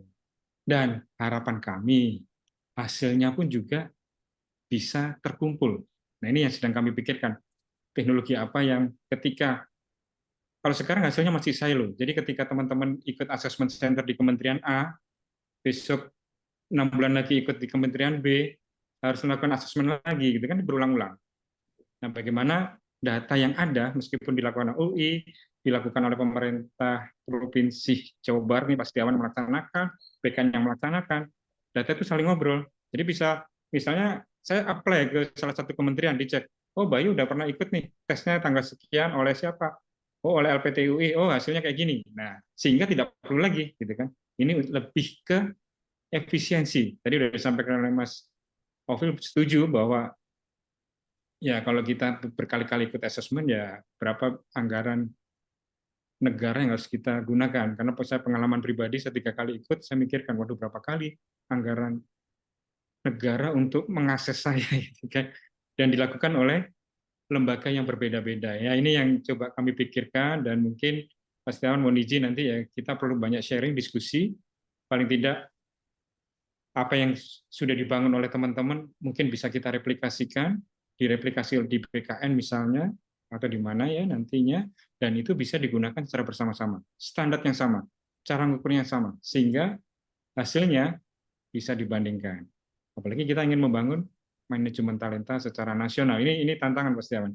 Mungkin itu aja yang dapat kami sampaikan di kesempatan yang bagus ini, dan ini juga membuka wawasan, membuka cakrawala berpikir kita, khususnya bagaimana mengembangkan assessment center ke depan. Tadi juga teknologi sudah banyak, ya mungkin harus kita lakukan, harus kita mulai.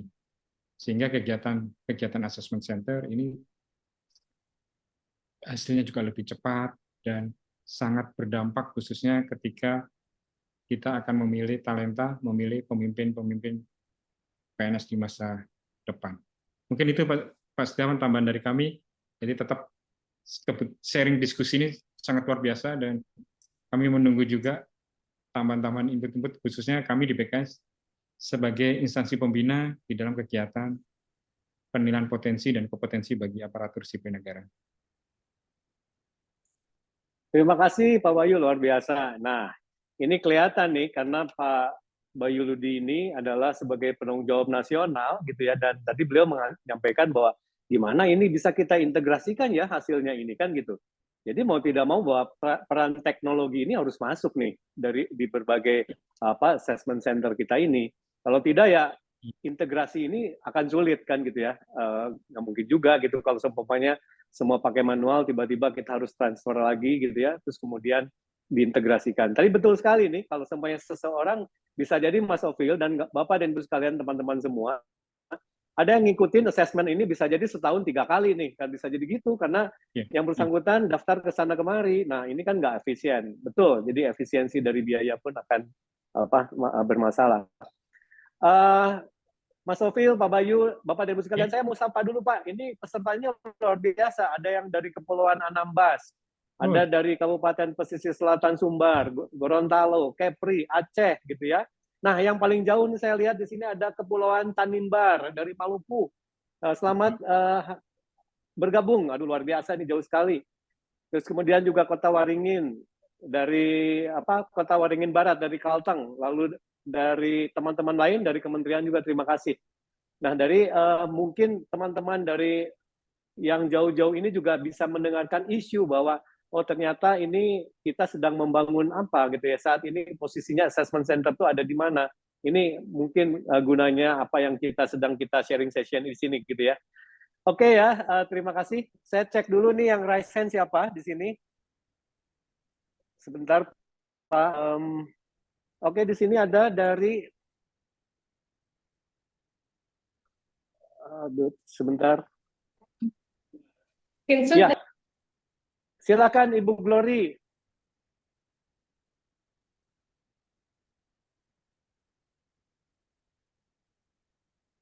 Saya cek di sini ada teman-teman BPKP biasanya, silakan.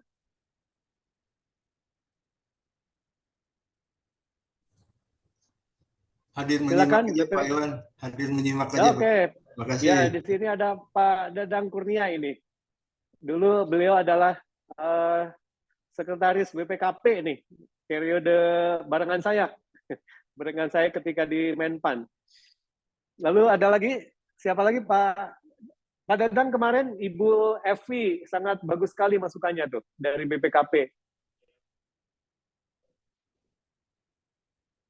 Pak Ada Iwan, lagi? saya boleh izin bertanya Pak Iwan?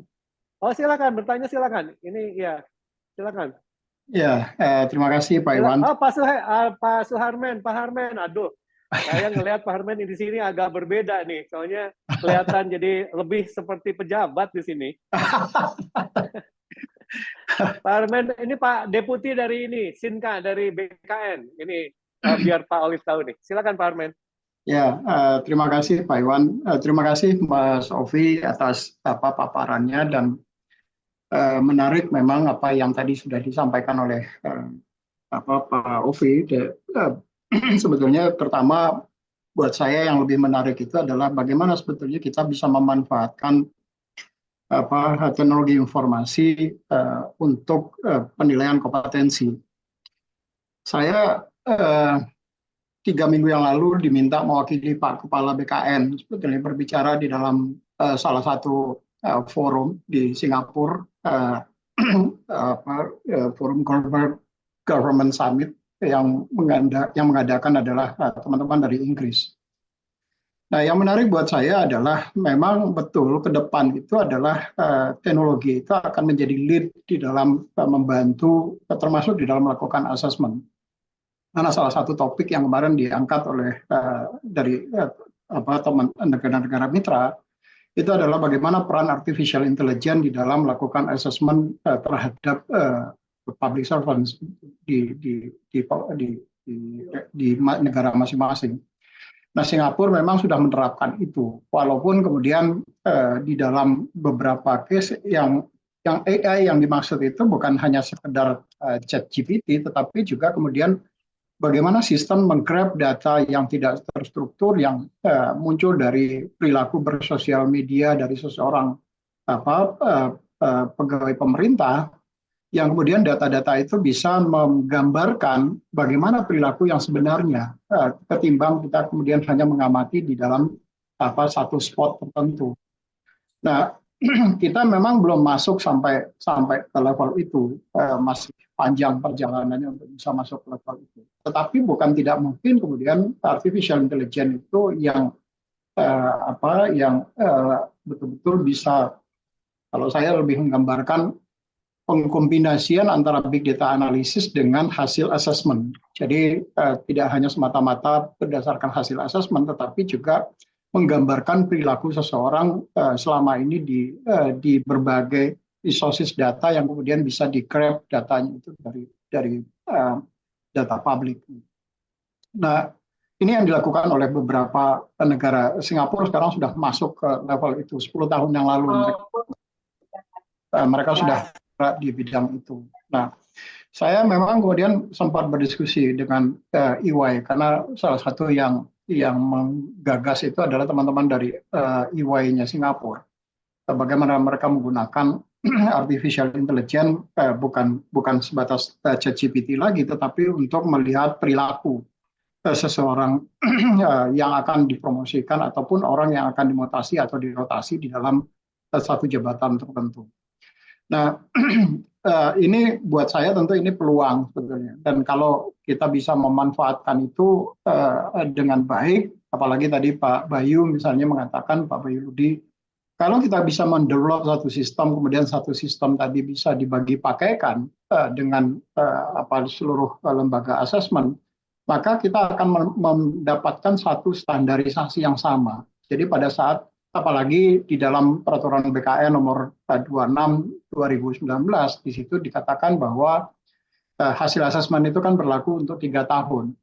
Nah, kalau dia berlaku untuk 3 tahun, bagaimana kita kemudian bisa menggunakan data tadi yang paling tidak untuk 3 tahun ke depan tidak perlu dilakukan asesmen yang sama pada yang bersangkutan. Sehingga tapi tentu saja standarisasi pengukurannya harus sama, karena kan nggak mungkin kalau kita kemudian membandingkan satu standar pengukuran, yang satu menggunakan jeruk, misalnya satu menggunakan apel, terus kemudian pada saat kita menggunakan datanya kemudian digunakan secara nasional. Nah, itu tentu tidak akan mungkin bisa diterapkan seperti itu. Maka standarisasi tadi menjadi penting. Memang yang dilakukan oleh Pak Bayu misalnya dengan memberikan akreditasi kepada lembaga asesmen itu adalah dalam upaya untuk menciptakan standarisasi di sektor publik, terutama di pemerintahan. Karena kita berharap tadi betul datanya itu kemudian akan masuk menjadi di dalam data talent management yang sebetulnya Pak Iwan itu dulu yang mau mulai itu di waktu Pak Iwan jadi kedeputian Menpan RB, kedeputian SDMA Menpan RB. Jadi dan itu sebetulnya sudah ada di dalam undang-undang Pak Ovi. Jadi di dalam PP 11 2017 tentang data aparatur sipil negara, salah satunya itu adalah data mengenai hasil penilaian kompetensi. Nah, data hasil penilaian kompetensi bagi ASN bagi ASN itu datanya harus terintegrasi dengan data ASN-nya. Sehingga pada saat data itu kemudian digunakan untuk melakukan mencari talent terbaik, tidak saja di dalam satu organisasi, tetapi juga lintas organisasi pusat dan daerah, antara kementerian lembaga, data tadi kemudian bisa digunakan dan kita kemudian tidak perlu lagi yang namanya seleksi terbuka. Jadi seleksi terbuka hanya dilakukan bagi mereka yang memang kemudian kompetensinya tidak dimiliki oleh ASN yang ada. Jadi itu semangatnya sebetulnya ingin didorong. Dan saya ingat betul Pak Iwan selalu mengatakan, wah besar sekali biaya yang kita keluarkan di pemerintah ini untuk melakukan asesmen. Tetapi kemudian datanya masih silo dan data tidak bisa digunakan sehingga kita kemudian nggak bisa menggunakan menyiapkan talent terbaik yang mungkin dia katakanlah ada di teman-teman di Anambas misalnya, tetapi kemudian karena datanya hanya berhenti di Anambas, kemudian tidak bisa teman-teman di Anambas ini dipromot ke level yang lebih tinggi, misalnya level nasional misalnya. Nah, yang harapan kita seperti tadi disampaikan Pak Bayu bahwa ini kemudian data tadi bisa berbunyi sampai dengan level nasional sehingga seluruh potensi yang dimiliki oleh ASN misalnya dalam hal ini itu betul-betul berbasiskan pada data pada saat kita ingin melakukan promosi seseorang berdasarkan kompetensi yang mereka miliki. Nah, yang ingin saya tanyakan adalah sama satu lagi Pak Ovi, saya ingin mengklarifikasi sebetulnya yang tadi Pak Ovi sampaikan yang untuk sistem CAT BKN kita sebetulnya bukan hybrid sebetulnya. Karena hybrid itu hanya untuk sekedar memastikan bahwa di tempat itu ada komputer karena tidak semua orang kemudian membawa komputer. Jadi hanya sebagai media untuk memastikan bahwa orang itu mengakses sistem itu by system. Semua sistemnya itu dilakukan secara online. Jadi tidak. Kalau yang dulu itu memang hybrid, tetapi beberapa tahun terakhir, paling tidak 3 tahun terakhir itu sudah full online. Tetapi memang kalau saya mengatakan full online itu tapi terkontrol. Jadi dengan mereka datang ke tempat yang kita sediakan, termasuk juga standarisasi keamanan yang kita kemudian menggunakan operating system sendiri karena tadi Pak Ovi juga sudah mengatakan bagaimana aspek keamanan dari orang-orang yang kemudian terutama teman-teman hackers yang pengen selalu untuk menguji kemampuan atau kapasitas mereka untuk bisa menjebol satu sistem. Nah, di BKN sistem CAT itu kita menggunakan OS-nya sendiri, operating system-nya tersendiri, tidak menggunakan operating system yang ada di public, apakah itu Linux ataupun Windows, kita tidak menggunakan itu lagi. Jadi kita menggunakan OS tersendiri.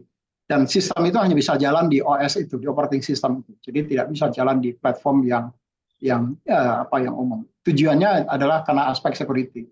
Karena dulu pernah, kalau teman-teman pernah mendengar misalnya bagi beberapa wilayah kita yang pernah menggunakan remote access misalnya, karena platformnya waktu itu menggunakan Windows. Jadi ya memang orang Indonesia ini kan pinter-pinter, tapi pinter-pinternya digunakan untuk sesuatu yang ngakalin, yang enggak gitu. Nah, akhirnya untuk mensiasati itu ya kita bangun OS-nya tersendiri untuk bisa mereka kemudian tidak bisa memasang remote access itu. Nah, saya karena Pak Ovi juga bagian dari riset dan di LPTUI, sebetulnya seberapa jauh teman-teman di LPTUI juga memikirkan untuk menggunakan semacam big data analysis untuk menambah kekayaan dari data pada saat melakukan asesmen yang dilakukan oleh teman-teman LPTUI, Mas Ovi. Jadi saya ingin dapat gambaran apakah memungkinkan misalnya teman-teman asesor itu kemudian melakukan grab data dari data yang tidak terstruktur yang ada di publik sekarang ini, karena sebagian besar masyarakat Indonesia itu bersosial media, misalnya pasti dia kemudian melakukan sesuatu di situ. Nah, data-data informasi ini yang kemudian di-grab dan dibandingkan atau disandingkan dengan hasil asesmen konvensional yang dilakukan oleh teman-teman asesor. Itu mungkin seberapa jauh itu bisa dilakukan. Itu mungkin Pak Iwan dari saya, Pak Iwan. Terima kasih, Pak Iwan. Oke, terima kasih. Wah, ini nambah lagi nih. Jadi oleh-oleh Singapurnya luar biasa, Pak Armen. Nanti kita bisa share juga nih, gitu ya. Terutama bagaimana how to grab gitu ya, big data gitu. Terus kemudian bagaimana kita bisa menstrukturkan, lalu artificial intelligence. Wah, luar biasa. Mas Ovi, ini ada yang beberapa yang raise, nggak apa-apa ya Pak ya? Bapak telat sedikit ya, Mas Ovi ya. Ya, karena ini jauh-jauh Pak. Satu dari Kepri, satu lagi dari Tegal. Jadi Ibu Bariati silakan. Nanti setelah itu Ibu Mutia, Bu Bariati dari Tegal, lalu Ibu Mutia dari Kepri. Siapa dulu? Silakan Bu Ida. Ibu Ida Bariati dari Tegal silakan. Atau Bu Mutia dulu ya, silakan Bu Mutia dari Kepri. Nanti yang Pak Harmen dan Pak Bayu nanti simpan dulu ya Pak ya. Ya. Silakan. Baik, terima kasih Pak Iwan. Untuk silakan Bu Mutia, Pak Ovilia, saya mau izin nih, boleh nggak ya diceritain gitu untuk pengalaman selama di LPTUI ini ketika menerima klien dari pemerintahan, landasan untuk pembagian, ini agak teknis ya, pertanyaannya agak teknis asesor. Jadi untuk pemberian rekomendasi pada tes potensi, itu seperti apa sih yang dilakukan di LPTUI gitu? Karena kalau sebanyak peraturan yang telah saya baca, begitu itu belum ada aturannya kalau di pemerintahan. Tapi kalau kompetensi memang sudah ada ya, kayak di Perban 26 tuh sudah ada. Cuma kalau untuk yang potensi itu sebanyak yang saya baca sih belum ada ya. Sesedikit yang saya baca belum ada. Terus siapa tahu mungkin bisa di-sharing seperti apa untuk pemberian rekomendasi tes potensi di pemerintahan. Gitu Pak. Terima kasih. Oke, terima kasih Bu Mutia. Kayaknya cukup 3 dulu gitu ya, karena ini ternyata waktunya cepat sekali ini berlalu. Jadi menarik nih mungkin Mas Ovil gitu ya. Silakan Mas Ovil bisa menanggapi balik. Bapak dan Ibu sekalian, mohon diisi karena nanti sebentar Mas Ovil ya. Mohon diisi mungkin keperluan pertama untuk e-certificate, dan juga nanti kalau ada perkembangan kita pun akan menginformasikan informasi ke Bapak dan Ibu sekalian. Dan mohon juga jangan dulu live, kita akan foto bersama nanti bersama Mas Ovil, Pak Bayu dan juga Pak Harmen yang ada di sini. Silakan Mas Ovil. Baik, terima kasih. Mungkin saya menanggapi dulu dari Bu Mutia ya, nanti baru ke Pak Harmen. Ya, seberapa banyak terkait dengan tes yang digunakan? Ya, sebenarnya kalau ditanya rule of thumb-nya itu di LPTUI itu tidak apa namanya ya, tidak saklek gitu ya. Misalkan untuk metode sederhana itu mesti pakai yang ini, metode sedang itu harus pakai yang ini, metode yang kompleks bisa harus 5 gitu alat tes. Tapi begini susunannya biasanya. Rule of thumb-nya kalau untuk level kompetensi itu tetap kami mengutamakan hasil dari simulasi gitu ya. Jadi alat tes itu hanya sebagai pendukung saja. Itu ideologi dasarnya dulu, fondasi dasarnya. Nah, dari fondasi dasar tersebut ya, untuk yang tes potensi gitu ya, biasanya kami hanya mengutamakan tes intelektualnya saja gitu ya. Tes intelektual saja ditambah tes kepribadian. Kalau sikap kerja itu jarang sekali kita gunakan gitu ya. Bahkan untuk yang apa namanya kayak Kraepelin Pauli itu hampir tidak pernah digunakan gitu ya. Tapi kadang-kadang kami gunakan kalau case-case tertentu tergantung dari jabatannya. Tapi kalau untuk pemerintahan karena kebanyakan back office gitu ya. Karena kebanyakan back office kita biasanya jarang menggunakan Kraepelin atau Pauli lah ya, seperti itu. Untuk baik itu pun untuk yang metode sederhana. Jadi biasanya itu untuk tes potensi itu hanya dari 2 tes intelektual gitu ya. Biasanya kalau apa ya yang di umum ya. Soalnya kita punya alat tes sendiri soalnya gitu ya. Jadi ada misalkan Cevit sama Cevit sama TKD 5 plus TKD 6 2 sampai 3 saja. Seperti itu. Kemudian kalau tes kepribadian itu biasanya tambahan itu 2 begitu ya. 2 atau 3 begitu ya. Biasanya misalkan Papikostik dengan DISC. Kalau misalkan tambah-tambah, misalkan untuk level-level atas, itu biasanya ditambah Schwartz yang untuk value itu. Gitu ya. Jadi biasanya kalau untuk level bawah biasanya cuma 2 intelektual, yang metode sederhana itu cuma 2 intelektual, 2 kepribadian. Kalau makin ke atas biasanya yang kompleks itu 3 intelektual dan 3 kepribadian gitu ya, ditambah yang value tadi Schwartz itu. Jadi seperti itu. Kalau sikap kerja jarang, tapi pernah kita gunakan untuk kompetensi. Mungkin sedikit menanggapi untuk Pak Harmen ya, seberapa besar LPT dan LPTUI apakah sudah menerapkan Big Data Analytic? Nah, gini. Jadi memang kita waktu itu sudah pernah bekerja sama dengan dosen-dosen yang ada di Fakultas Psikologi UI untuk menerapkan Big Data Analytic ini dalam mengukur kepribadian dari peserta. Waktu itu kita mencoba mengaitkan antara hasil tes peserta dengan TAT, Thematic Apperception Test, gitu ya. Sayangnya, gitu ya,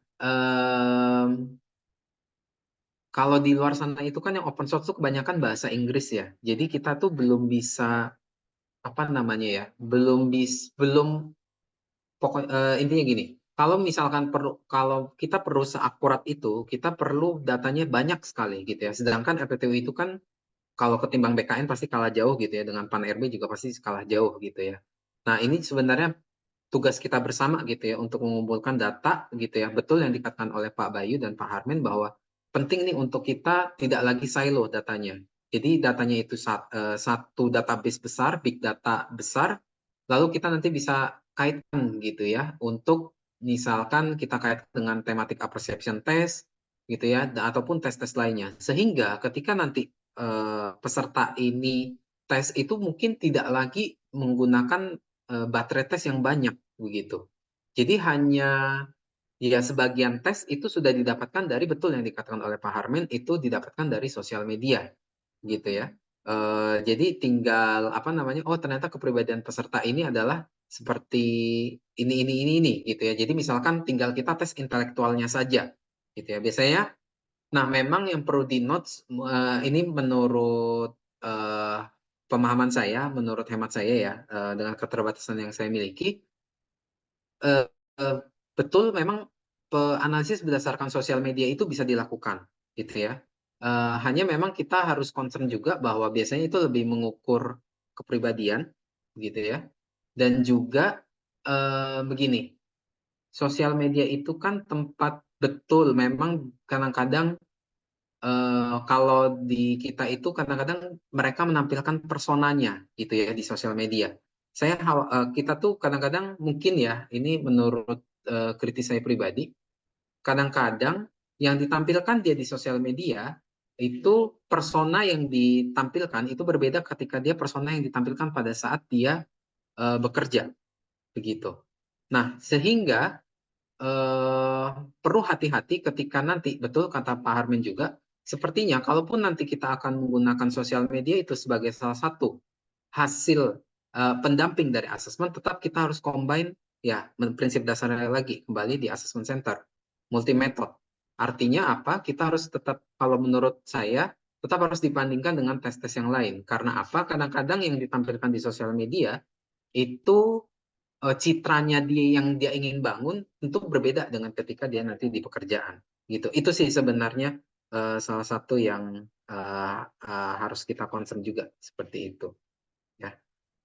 Itu sih menurut saya. Nah, ini mohon maaf Bapak dan Ibu, mungkin untuk pertanyaan-pertanyaan lain belum bisa kita jawab, mungkin di lain kesempatan. Mungkin saya serahkan dulu ke Pak Iwan, apakah mau ada pertanyaan kembali? Baik, Mas Olive gitu ya. Ini saya di chat ini masih ada nih beberapa yang 6. Cuman barangkali nanti kita share ya. Ada paling banyak minta materinya Mas Olive. Kita share ya Mas Olive kan dia. Iya, silakan. Udah dari Pak Hakim ya. Satu lagi boleh nggak dari ini, ada dari Kota Bandung nih. Kalau dari Kota Bandung nggak saya tindak lanjuti, saya nanti diusir dari Kota Bandung. Silakan, di sini ada Ibu Septiani, di sini. Kalau saya di chatroom, Ibu ini bertanya. Ibu Septiani ada? Ada, Pak. Ya, silakan Bu. Ya. Soalnya saya takut sama Ibu, nanti disuruh keluar dari Bandung nih. Itu pertanyaannya yang di chat itu, Pak, yang sudah saya tuliskan. Ya, silakan. Kalau kita membuat alat ukur untuk jenjang jabatan tertentu dan kita gunakan untuk lingkup internal, apakah masih perlu dilakukan untuk diversifikasi data? Oke, ya, baik. Terima kasih, Ibu. Ya, mohon izin. Ini kalau saya melihatnya dari skala nasional dulu ya, Bu ya, sebelum kita masuk ke Pemprov Jabar. Kalau secara nasional perlu sekali. Kenapa begini? Jadi saya takutnya ini bahasnya agak dikira nanti Sarah. Jadi begini, kita secara data itu memang perlu sekali untuk diversifikasi data. Baik, kita harus melihat secara demografi usia, jenis kelamin, tingkat pendidikan, maupun demografi tempat tinggal, yaitu mohon maaf, Indonesia bagian barat, tengah, dan timur, gitu ya. Menurut pengalaman kami, gitu ya, ada perbedaan antara hasil asesmen yang di Indonesia bagian barat, tengah, dan timur. Sehingga kadang-kadang kami itu harus melakukan penyesuaian. Karena kalau kita samakan standar satu daerah, satu bagian Indonesia bagian tertentu dengan Indonesia bagian tertentu, kemungkinan besar ada satu bagian Indonesia bagian tertentu ini yang kurang bisa bersaing dengan Indonesia bagian tertentu ini, gitu ya. Jadi kalau ditanya apakah diversifikasi data itu perlu sekali, bahkan itu bisa saya bilang itu penting, karena terutama nanti ketika kita membuat norma, gitu ya. Nah, ini juga penting sekali, data itu harus terkumpul kalau secara nasional ya Bu ya. Itu harus misalkan minimal sekali, ya kalau Indonesia sih menurut saya dengan berjuta-juta ASN sih harusnya nanti setidaknya berapa ratus ribu lah ya, itu untuk membentuk suatu norma. Gitu ya. Norma itu artinya nanti itu adalah penetapan standar ketika nanti penyebaran data itu baik gitu ya, maka nanti penetapan standar akan lebih stabil gitu ya. Nah, kalau ditanya dalam ruang lingkup internal instansi apakah tetap perlu begitu ya? Sebenarnya begini, kalau kami bilang diversifikasi data itu tetap perlu. Kenapa? Terutama untuk saya mungkin mudah-mudahan saya sepaham nih konteksnya gitu ya. apalagi sekarang tuh mulai ada JF Console gitu ya. Kemudian juga ada mutasi ya seperti itu. Nah, kalau misalnya kita kalau misalnya jabatan itu yang hanya jadi tidak hanya di satu saja, jadi perlu dari seluruh satu dari seluruh dari seluruh Suaranya putus-putus, Pak. Mas Ovi, suaranya putus-putus, Mas. Oke, sampai kita pasang.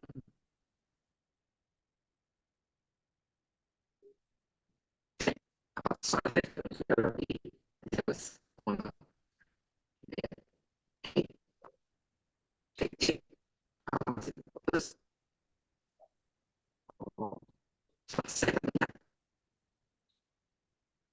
Putus-putus, Mas. Kayaknya bandwidth-nya drop ya.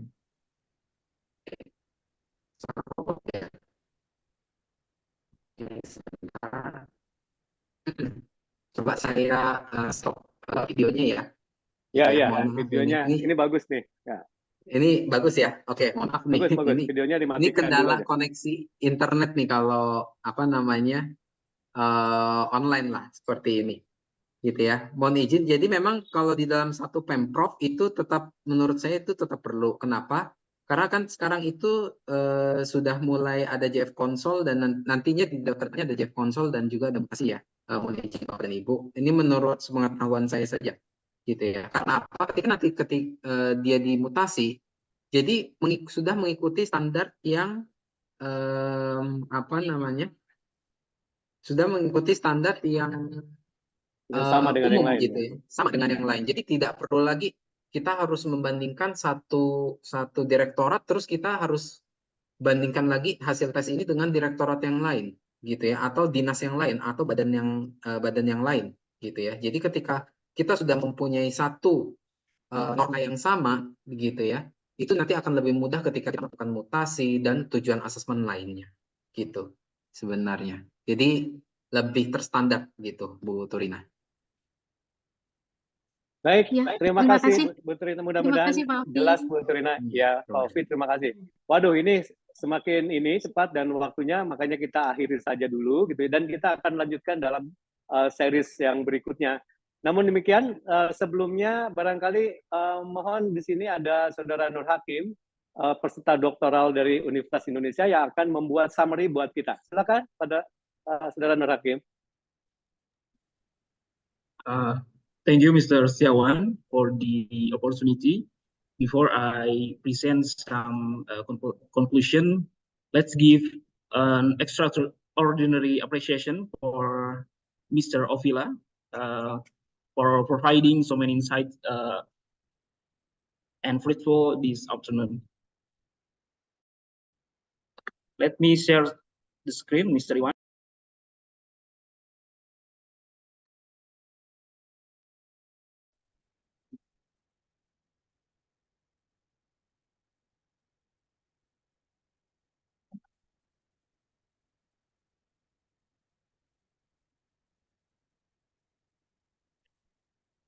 Mr. Iwan, can you see my slide? Yeah. Well, I will summarize some conclusion from the ASAMA talk over the past maybe 2 hours. Firstly, the extensive experience of LPTUI demonstrates how science and technology significantly influence the development of assessment centers, encompassing aspects such as values, and then methods, business process, and as well as the resulting outputs. This is evident in these service provided by LPTUI, such as methods used, and then human resource, like assessor involved, supporting facilities, and the continuously dynamic development process of assessment center itself in LPTUI. Secondly, from a practical standpoint, such as the job market and then organizational needs in both private and government sectors, the development of assessment centers hold in its own urgency, particularly driven by current technological advancement. For example, the aspect measure have evolved from solely competency values to included potential values to enhance assessment. Additionally, as mentioned earlier by Mr. Ovi, the of assessment centers vary according to the needs, ranging from simple to complex methods. The execution mechanism, which is used to be slowly offline, has now transitioned to hybrid or even fully online methods. It is essential to ensure that this assessment methods adhere to the fundamental principle of assessment center, namely multi-method and multi-assessor approach. Alongside this, supporting resource must be tailored to the evolving methods. For instance, enriching the capabilities of human resources assessor and adapting the technology use accordingly. In the context of output, in the result of assessment center can be utilized as organizational performance improvement strategies by understanding the mapping of potential and competencies. Strategies for enhancing organizational performance can be done. Furthermore, another urgency, as mentioned by Mr. Bayu, is for government to have the same assessment standard to support talent management policies and talent mobility across all government agencies. Moreover, the opportunity for using AI in assessment center is highly promising, as discussed by Mr. Bayu and Mr. Harman before. Despite its shortcoming and advantage, undoubtedly, as thoughtful individuals, we must continue to advance. Technology will continue to coexist with us, but most important is how we utilize this technology is crucial. And in conclusion, I'd like to emphasize that the role and jobs of humans will not be replaced by AI, but rather humans who do not use AI will be replaced by those who do. Thank you, Mr. Siawan. That's all. Thank you very much, Mr. Nur Hakim, and we are really appreciative, and hopefully that our team from Manila, the Philippines, maybe for the next session will be as a presenter, and also our colleagues in the Sydney, Australia will be also join with us. Bapak dan Ibu sekalian, terima kasih sekali lagi, dan Mas Ovi, terima kasih. Tapi sebelumnya kita foto bersama, boleh dinyalakan dulu ininya, videonya untuk kenang-kenangan kita. Nanti akan kita share ke link yang sudah diisi oleh Bapak dan Ibu sekalian. Mari kita foto dulu. Di sini mohon maaf Ibu Ati dari KASN tadinya sudah mau berkomentar tapi waktu kita sangat terbatas. Juga Ibu Noki ini dari Kementerian Sosial, ada Ibu Noki, ada Ibu macam-macam nih, Kemsos, kemudian dari Kemenristek, Kemdikbud, Kemenristek Dikti, lalu teman-teman dari Kemenpan RB, lalu beberapa kementerian lagi yang mungkin saya luput, saya sampaikan. Kita mulai untuk foto bersama, silakan dipandu Mr. Andre, silakan.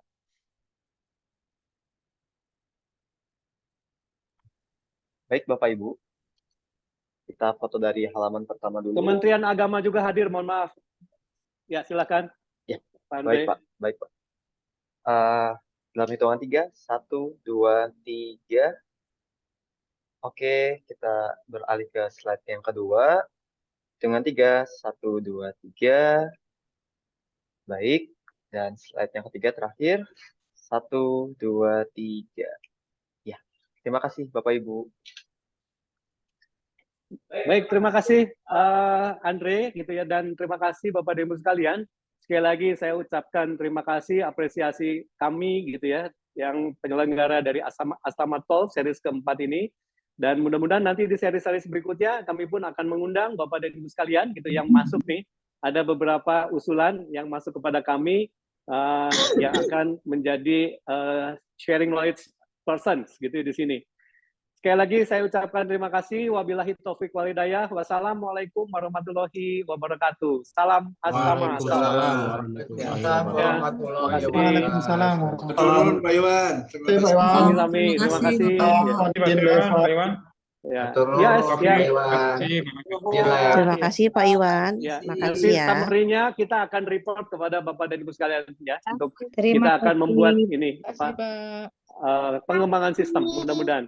Amin Pak. Ya, terima kasih Pak Bayu. Siap Pak semua. Terima Amin. kasih. Terima kasih Pak. Dadang, terima kasih Pak Dadang. Siap.